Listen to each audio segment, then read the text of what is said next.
আসসালামু আলাইকুম virtual viewers, সবাই কেমন আছেন? নিশ্চয়ই খুব ভালো আছেন। আজকে বলবো ফেব্রুয়ারি মাসে কোন কোন গাছে ফুল আসবে এবং এই সময় কী কী যত্ন নিতে হবে। আজকে শরীরটা খুব একটা ভালো নেই, তারপরও চেষ্টা করছি।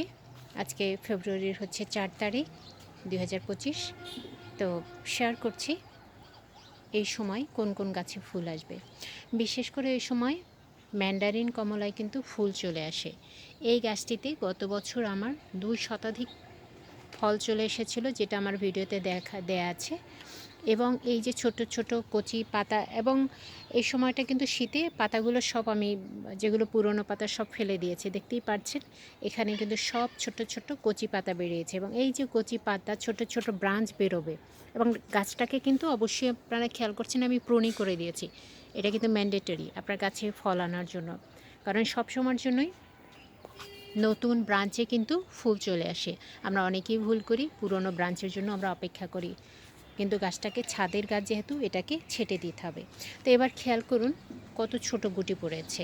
আমি জানি না এটা আপনারা দেখতে পাচ্ছেন কি না, বাট আমি তো খালি চোখে দেখতে পাচ্ছি। যেহেতু রোদ, আমার কিছুটা চোখের সমস্যা হচ্ছে, আমি বুঝতে পারছি না, তবে মনে হচ্ছে ঠিক আছে, ফুল দেখা যাচ্ছে। অর্থাৎ ফেব্রুয়ারিতে কিন্তু এটা ফুল চলে আসবে। আর একটা যেটা করতে হবে, এই যে পুরনো পাতা, এই সময় কিন্তু খুব বেশি ভ্রমর পোকামাকড় খুব ঘোরাঘুরি করেন, কারণ অনেক যে ফুল চলে আসে। এবং যেটা করতে হবে, যে পুরনো পাতা এগুলো কিন্তু অনেকটা পোকার আক্রমণ হয়েছে, তো এই সময় এগুলো ফেলে দিতে হবে এবং দূরে ফেলে দিতে হবে। এরপর হচ্ছে আমার মালটা গাছ। এই মালটা গাছটি আমি গত বছর ফেব্রুয়ারিতে কিনেছি, আর এবছর কি সুন্দর এই যে ফুল ধরেছে, আলহামদুলিল্লাহ। এবছর প্রথম এটাতে এসেছে। আমি প্রত্যেকটা ব্রাঞ্চে কিন্তু নতুন ব্রাঞ্চে ফুল চলে এসেছে। আর লাগিয়েছি কিন্তু একদম ছোট্ট পটে, খুব একটা এখানে অলমোস্ট হয়তো 10-12 কেজির মাটি হবে কিনা আমি জানি না, সেটারও কম হবে। এটা মালটা হয়তো বাড়ি 2 মালটা হতে পারে, অথবা বাড়ি ওয়ান। এটা যেহেতু আসেনি আমি বলতে পারবো না। এই গাছটা আমার প্রথম ফল চলে এসেছে, এই যে আলহামদুলিল্লাহ। এটাও কিন্তু 40 টাকা দরেই আমি কিনেছি লোকাল হর্টিকালচার থেকে। তো আপনারা চেষ্টা করবেন, হর্টিকালচার সেন্টারগুলোতে কিন্তু অরিজিনাল জাত দেওয়া হয়। তো এটাও প্রথম এসেছে, বাড়ি ওয়ান অথবা বাড়ি 2 মালটা হবে।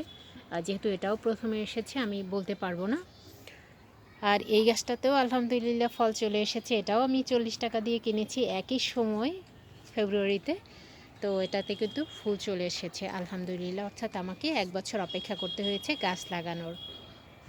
বাট যেটা আসার কথা সেটা হচ্ছে, এই গাছটা কিন্তু 40 টাকা দিয়ে হর্টিকালচার সেন্টার থেকেই কিনেছি। তো সেখানে আলহামদুলিল্লাহ গত বছর আমি 11টা খুব ডাসা ডাসা ফল পেয়েছি, এবং এটা নিঃসন্দেহে আমি বলতে পারি এটা বাড়ি 2 মালটা, কারণ এটা ফল পেয়েছি এবং সেটার অবস্থা আমি জানি। আমার চ্যানেলে এটার অনেকগুলো ভিডিও দেওয়া আছে, এবং আলহামদুলিল্লাহ এটাতে কিন্তু ফুল চলে এসেছে। যদি একটু খেয়াল করেন, একদম ছোট্ট ফুল চলে এসেছে। অর্থাৎ এবছরও আবার সে কিন্তু আমাকে ফ্রুটস দিবে। গত বছর ফেব্রুয়ারিতে লাগিয়েছি, এটা মার্চে এপ্রিল মে মাসে ফুল আসছে, এবং ডিসেম্বরে আমি খেয়েছি। আর আমি এই মালটা গাছগুলো কিন্তু সবই এরকম ছোট পটে লাগিয়েছি আলহামদুলিল্লাহ। এটার যত্ন নিতে হবে, যত্নের কথা একটু পরে বলছি। আর এটা হচ্ছে আমার সাতকি কমলা, গত বছর ফুল এসেছিলো, আমি রাখিনি। এটা আমি 2023-এ লাগিয়েছি সেপ্টেম্বরে। গত বছর আমার গাছ খুব ছোট ছিল, বাট এবছর এই যে ছোট্ট ফুল চলে এসেছে, রাখবো। অর্থাৎ ফুল আসতে যেহেতু শুরু করেছে, আসবে, এবং সবগুলো কিন্তু নতুন ব্রাঞ্চে ফুল আসবে। আর এটা হচ্ছে আমার মিশরীয় মালটা, আলহামদুলিল্লাহ গত বছর একটা টেস্ট করার জন্য রেখেছিলাম, বিকজ মিশরীয় মালটা কিন্তু বাজারে যে হলুদ মালটাগুলো সেইগুলোকে বলা হয়, অনেকে এটাকে আফ্রিকান মালটাও বলা হয়। তো আলহামদুলিল্লাহ দেখুন কি সুন্দর, এটাতে একদম ভরপুর ফুল চলে আসছে। এটা কিন্তু জানুয়ারিতেই এটাই ফুল চলে এসেছে। অর্থাৎ শীতের শেষ ভাগের দিকে মূলত এই লেমন জাতীয় গাছে ফুল চলে আসে। লাগিয়েছি যথারীতি এরকম ছোট্ট ইয়াতে। আর এখানে হচ্ছে, এটা হচ্ছে ভেরিকেন মালটা। গাছটাতে প্রচুর ফুল এসেছে, গত বছর ফুল এসেছিলো, আমি রাখিনি গাছের দুর্বলতার কারণে। তো এবছর দেখা যাক এটার কি হয়। তো আজকে আমি শুধু মালটা গাছ সম্পর্কেই বলছি, এ কারণে যে আমার ভিডিওটা বড় হয়ে গেলে অনেকেরই দেখতে অসুবিধা হয়, এ কারণে। এবার বলছি এটার কি যত্ন কিভাবে নিয়েছি।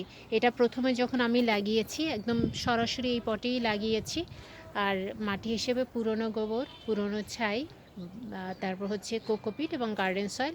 এটা আমার কাছে যেরকম ছিল আপনার, কারণ প্রত্যেকটাই তো অর্গ্যানিক, সুতরাং আপনি যে কোনো রেশিওতে এটা মেশাতে পারেন। তবে অবশ্যই ছাই এবং গোবর পুরনো হতে হবে, অথবা আদারওয়াইজ গাছটা কিন্তু পুড়ে যেতে পারে। তো সেই অনুপাতে আমি লাগিয়ে দিয়েছি। অর্ধেক মাটিতে, এরকম ড্রামের অর্ধেকটাতে আমি লাগিয়ে দিয়েছি। পরবর্তী বছর অর্থাৎ আমি এই শীতের শুরুতে, কারণ শীতে তো গাছ ডরমেন্সিতে থাকে আপনারা সবাই জানেন, সেই সময়টাতে আমি কিন্তু গাছের যত্ন নিয়েছি, খাবার দিয়েছি, খোল পচা দিয়েছি মাসে একবার, কারণ ওই সময় তো পাতা ছিল না খুব একটা। আর তবে আমি যেটা করেছি, পুরনো গোবর এবং ছাই অ্যাড করে দিয়েছি, এবং আমি এবার ড্রামটা ভরে দিয়েছি। কারণ জানেন যে গাছ বৃদ্ধিতেই আমার যতটুকুন মাটি ছিল, এই জন্য আমি অর্ধেক পটে মাটি লাগিয়েছিলাম। তো সেটা তো গাছ বৃদ্ধিতে হয়ে গেছে। এখন ফুল ফল যেহেতু এসেছে, এটাকে ধরে রাখার জন্য ওর তো কাজ করতে হবে, ওর খাবার দিতে হবে, যার কারণে আমি এই পুরনো গোবরটা দিয়েছি।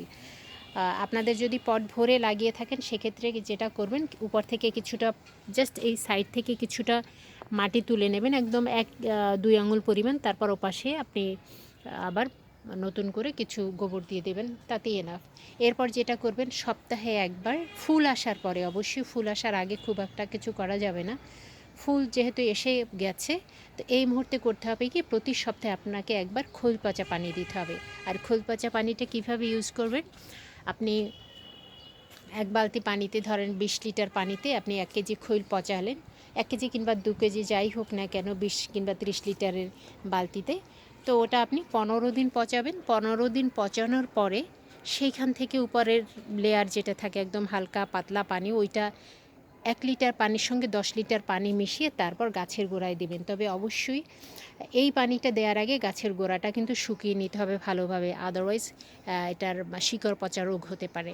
এবং এই পানিটা দেওয়ার পরে যতক্ষণ না আপনার গাছের গোড়ার মাটি শুকনো হয়ে যাচ্ছে, ততক্ষণে কিন্তু আর পানি দিবেন না, তাহলে কিন্তু গাছটা খুব ভালোভাবে এই সারটা অ্যাকসেপ্ট করে নিতে পারবে।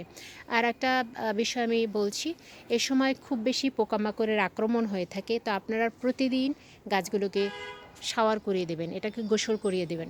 গোসল করিয়ে দিলে হবে কি, পোকামাকড়গুলোও কিন্তু খুব একটা এখানে বসতে পারে না। আমি কিন্তু প্রতিদিন গোসল করিয়ে দিই, ইভেন তো আমি শীতেও এদেরকে গোসল করিয়ে দিয়েছি, যার কারণে আমার কিন্তু কোনো রকম কীটনাশক, আমি এই প্রায় বছর ঘুরে যাচ্ছে আমি কীটনাশক ইউজ করিনি। প্রথম দিকে করতাম, এখন এনার্জিও পাচ্ছি না অনেকটা অসুস্থতার জন্য, বাট আমি যেটা করি, কষ্ট করে হলে মরি বাঁচি এটাকে শাওয়ার করিয়ে দিই, তাহলে গাছগুলো এরকম একদম ফ্রেশ তরতাজা থাকবে।